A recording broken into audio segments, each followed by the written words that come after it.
Archie, and welcome to I Got It! Ha? Stig na costume ko, no? Pero alam niyo ba, na mga dinosaur ay nabuhay noong 245 hanggang 65 million years ago? May iba sa kanila na kasing lalaki at kasing tataas sa mga puno. May iba naman, maliliit lang. Pero ito nakakatuwa. May ilang uri ng hayop nung panahon ng dinosaur ay nabubuhay pa rin hanggang ngayon.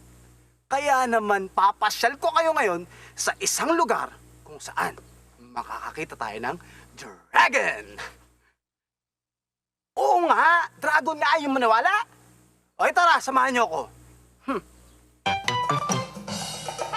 Nasa silangang bahagi ng Indonesia ang Komodo Island sa lalawigan ng Nusa Tenggara, Flores. Para makarating doon, kailangan sumakay ng dalawang eroplano. Isang papuntang Bali at isa pang maliit na eroplano papuntang Lebuan Bajo. Mula sa Lebuan Bajo, sasakay naman ng bangka papuntang Komodo Island. Ay, ang haba ng biyahe, no?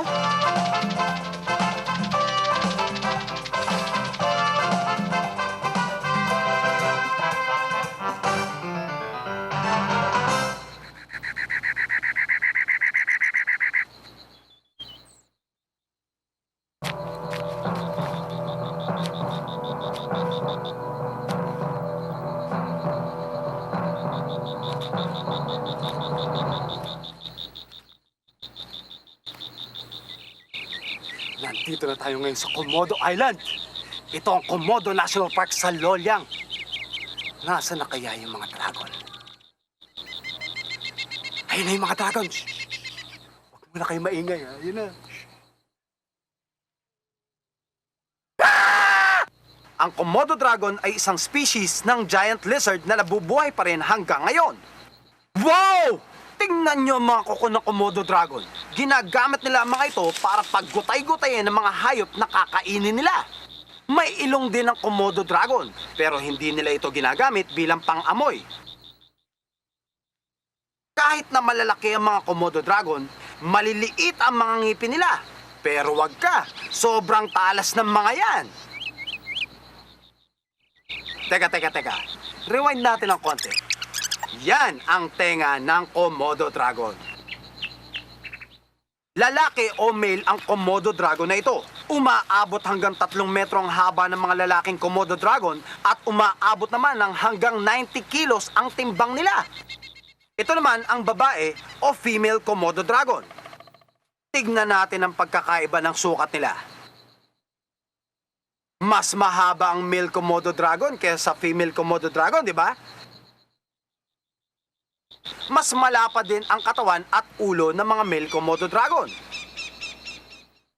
1 taong gulang pa lang ang Komodo dragon na ito. Mga 4 na taong gulang naman ang Komodo dragon na ito. Kahit na 4 na taong gulang na ito, hindi pa rin matiyak kung male o female ito. Kailangan pang huliin ito para malaman. Mukha talaga sila mga dragon, no?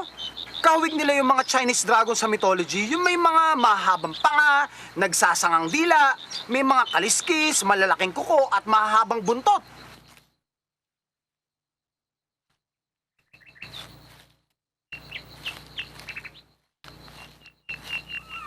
Hindi lang sa Komodo Island matatagpuan ang mga Komodo dragon. May iba't ibang uri ng Komodo dragon na nabubuhay sa Africa at sa Australia. Sinasabing nagmula ang mga Komodo dragon sa Varanus na nabuhay noong panahon ng mga dinosaur. May mga 160 million years nang nakakalipas. May haba mula 5 hanggang 9 na metro ang Varanus. Nakakalaso ng laway nito. Hindi rin basta-basta napapagod ng Varanus dahil sa napakabilis na metabolism nito. Naniniwala ang mga eksperto na nangamatay ang mga dinosaur noon dahil sa matinding lamig. Pero nakaligtas ang Varanus. Para mabuhay, naglakbay ang ibang grupo ng Varanus sa mas mainit na lugar.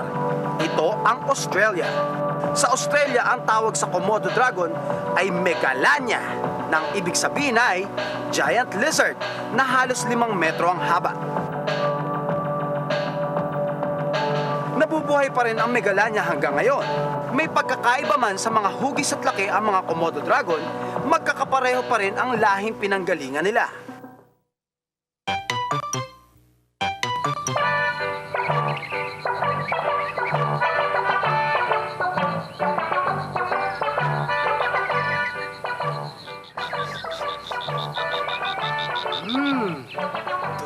Durian!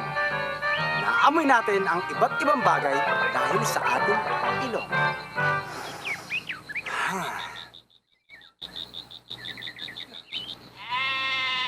Diyan naman naiiba ang Komodo dragon.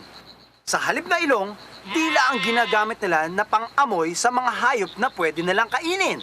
Kilala ang Komodo dragon dahil sa makapal at dilaw na nagsasangang dila nito. Ginagamit nila ito para makahanap ng pagkain. Nilalabas ng Komodo dragon ang dila nito para masuri ang hangin. Hindi lang nakakaamoy, kundi nakakaramdam pa ang dulo ng kanilang dila. Laging nilalabas ng Komodo dragon ng dila nila para makakuha ng mga particles mula sa hangin, sa lupa at sa tubig para masuri nito ang chemical content ng mga ito at malaman kung may ibang hayop sa paligid.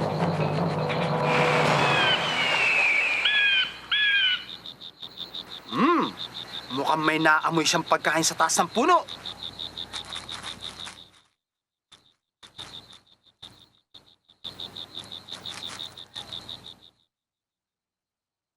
Nako!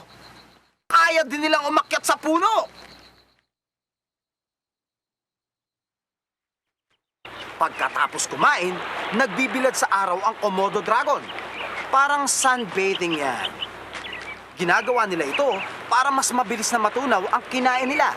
Kung hindi, nako, pwedeng maging lason ng pagkain sa loob ng katawan nila at pwede nila itong ikamatay. Kakaiba ang digestive system ng Komodo dragon. Kayang-kaya nilang iluwa ang kahit na anong pagkain na hindi nila kayang tunawin. Gaya nitong bakal at nitong mga plastic. Iniluwa ng isang Komodo dragon itong mga itim na buhok pagkatapos itong makain ang isang baboy damo. Iniluwa naman ng Komodo dragon itong mga buto at paa matapos kainin ng isang usa. Ginagamit naman ng Komodo dragon ang mga kuko nila sa paglangoy. Kaya nga daw nilang lumangoy hanggang sa lalim na 500 meters bago sila umahon. Pero di na nila kaya mas pumailalim pa ng higit dito. Hep, hep, hep. Ingat lang. Papalapit na sila, oh.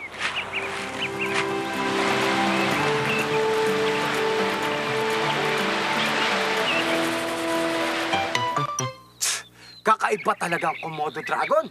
Alam niyo na kung paano sila nabuhay ng napakatagal. Ito pa. Isa pang hirit. Isang Dutch lieutenant, si Van Stein van den Broek, ang unang hindi Indonesian na nakakita sa Komodo dragon. Nakita niya ito sa Indonesia noong 1910. At dahil nga sa pagtuklas ng Komodo dragon, nagbigay ito ng inspirasyon para gumawa ng pelikulang King Kong. Para sa akin, dapat mas sumikat yung Komodo dragon kaysa kay King Kong. Diba? Hindi, para sa akin lang naman. Pero, kahit ano pa, okay na rin. Kaya hanggang sa muli, magkita-kita tayo. Dito lang yan, sa I Got It! Hoy!